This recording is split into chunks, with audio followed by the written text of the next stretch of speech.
What?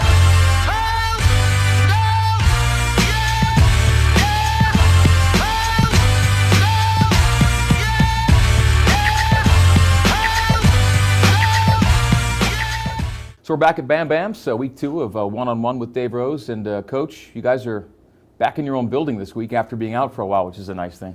Yeah, and it was a great week for us. I think that, last Monday we were right in the middle of Utah State, game plan, trying to put it together after a big win over Eastern Kentucky. And then we were playing on a Tuesday night.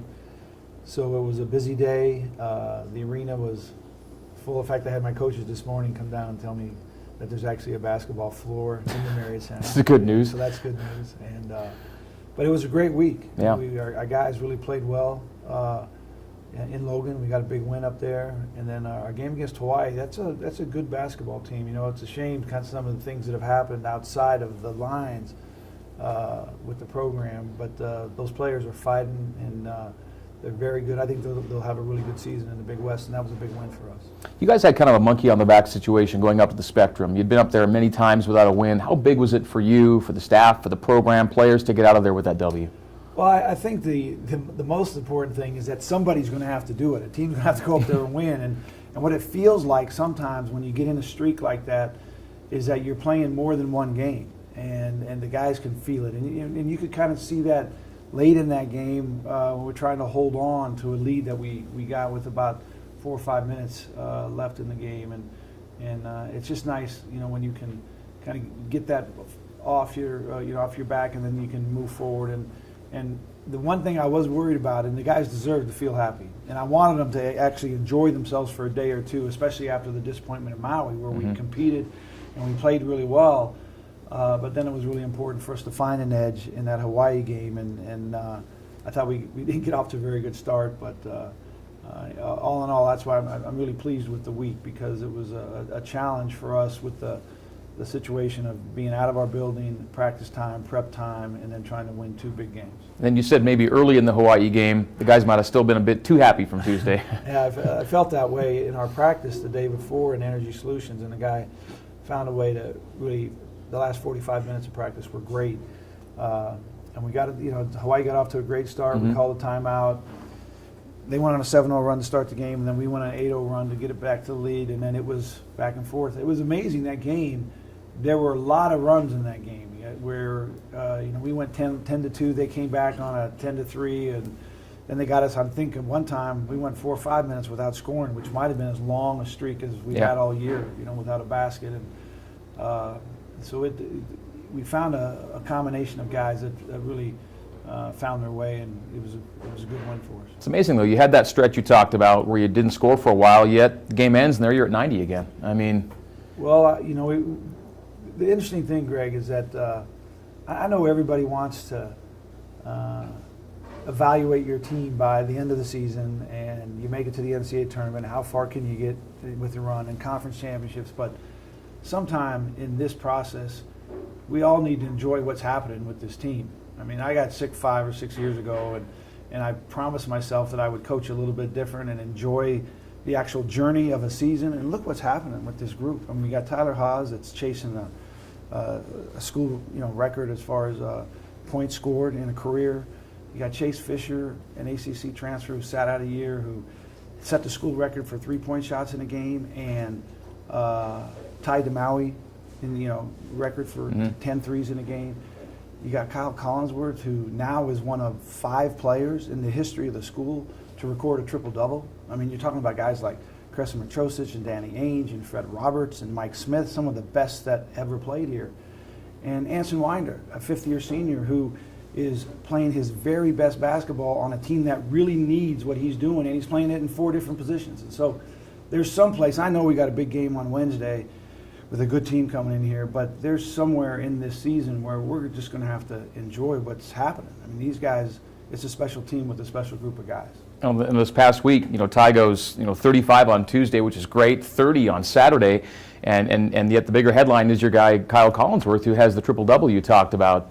Just an amazing performance from a guy who played, I think, more minutes than anybody on Saturday, and 8 months ago, look where he was. And this is what's really kind of special and unique with this team, is that these guys are all cheering for each other, and they're pulling for each other. And then we got a whole slew of other guys that are so engaged and so involved in the winning with this team that they'll do anything to get minutes in play. So I like the makeup of the team. I know we got a huge challenge this week, and this week is every bit is maybe even bigger than last week. But we were in our building and we were able to practice and our game prep. But the Wednesday night game and the Saturday night game will be huge for us. One of the great things about your team right now is you're getting it done in different ways. It doesn't look like last year's team or the team from 3 years ago. Different strengths are being played to, and you're still getting the results. Well, it's different than really the other 9 years that I've been the head coach here, because the ball is not going into the post quite as much. And we've always been a team that throws that ball in the post, and then we cut and fill off of that, and we kind of run everything off of it. And right now we're waiting for those guys to kind of, with the loss of Eric Mika and Brandon Davies the year before that, and Noah Hartsock the year before that, and then the guys. Different place to Keena Young, Hoffa, and on go. We're just waiting for the guys to progress, and when that happens, I think this team will take a whole new look that's going to be even more difficult to defend. But in the meantime, you're getting it done. That's the important thing. And these guys are special. I like the way they play. I think that there's some quick shots, but I think that they're all open shots, and that's the key to us, is that we don't want to force shots.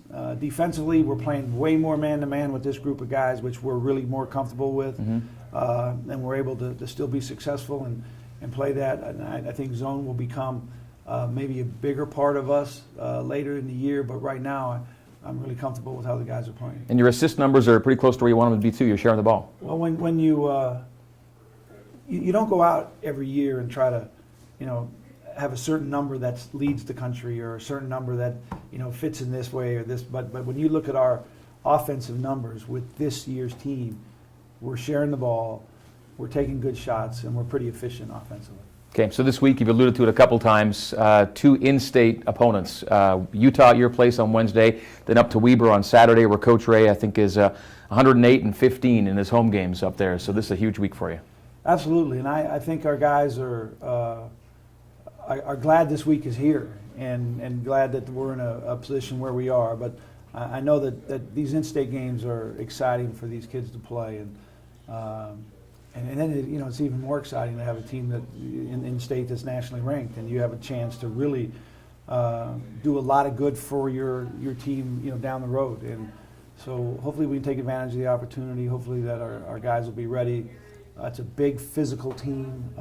Utah is as deep a team as I think I've seen since I got here like 18 or 19 years ago, when they really had it rolling, and they've got multiple posts. When you bring a couple of good post players back, and then you sign a freshman and he comes in and starts, and then the other 2 post guys are your backup guys, it really increases the depth of your team, and you had a couple of really good point guards. I like their team, and it'll be a real challenge. I'm looking forward to it. How do you see their strengths and your strengths kind of playing off each other? Well, they're a really defensive-minded team, and on offense, we'll be really patient and try to keep the score in the 60s. And we're a little bit different than that. We're trying to get the score up pretty good, and we want to take really good shots. Not necessarily they're always quick shots, but I think that that's a real big difference in our style. That they'll keep that ball for quite a while on offense, and hopefully we do a good job of defending the last 10 seconds of the shot clock. Used to see these guys 2 times a year, sometimes 3 times a year. Now it's down to this one-shot deal. How does that kind of change the nature of the game? What you want is you want your guys to be healthy, and you want them to have a good game and play your best on that opportunity. And it'll sit with you for a year. People always want to know what's the big deal about playing in-state games, and it's exciting, like I said, for the players, really exciting for the fans. But you get labeled in all these games, and there's a record in every game, and it lasts for a year. And people don't want to know what our record is against Colorado State in the time we've been here, but they do want to know what our record is against Utah State and against Weber State in the time we've been there. And so that's what makes it a little bit different.